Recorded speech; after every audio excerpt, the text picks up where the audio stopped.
First thing any Flesh and Blood player should do is find a local game store. You can do that by going to the fabtcg.com website, look up Find an Event. Let's say I live in Kansas City, Missouri. If you're looking for the soonest one, looks like there's one about 20 miles away at Larry's Game Store. Looks like Larry's Game Store has one. Let's check the event link. Looks like they have a Flesh and Blood Armory on the 28th. I can just view information to make sure. Join us for our Flesh and Blood Armory, and they have free Ira decks. Another thing we can do is search to see if they have some Armory decks available, because if we're playing Classic Constructed, we'll want to use those to play in the event. Looks like they have the KO Armory deck available, but don't have the Bolden Armory deck. Tomorrow's event at Larry's Game Store is Classic Constructed. If we want to play Classic Constructed, in my opinion, the best way to do that is to purchase one of the Armory decks. You should pick the Armory deck that looks coolest to you, but in my opinion, the KO Armory deck is the strongest. So if they all kind of look similar, I would pick up the KO Armory deck. There are 3 other formats that these armories could be in. If the armory is Blitz, I would recommend purchasing one of the First Strike decks, either the Aurora or the Terra one. If the event is limited, such as Draft or Sealed, then I would just go a little early, make sure to pick up some sleeves.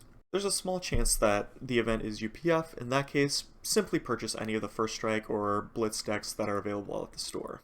Before our first Flesh and Blood Armory, we definitely want to learn how to play the game, so I'd recommend watching Valerian Community College's How to Play video. I'll also just give you a couple tips here. The first is, you always put your red cards up front and your blue cards to the side. We're pitching our blue cards always, playing our red cards. Especially the Blitz decks are really built to play this way. I wouldn't get too hung up on what the cards say they do, especially if you're playing the KO Armory deck. I would just make sure that you're playing your red cards and pitching your blue cards. As long as you're doing that, you're going to be fine. At the actual Armory event, there's a couple things that I would recommend you do. First is buy some sleeves and sleeve up your deck about 10 minutes before the event. The second is, when you first start playing against your opponent, make sure to say, I'm a little new.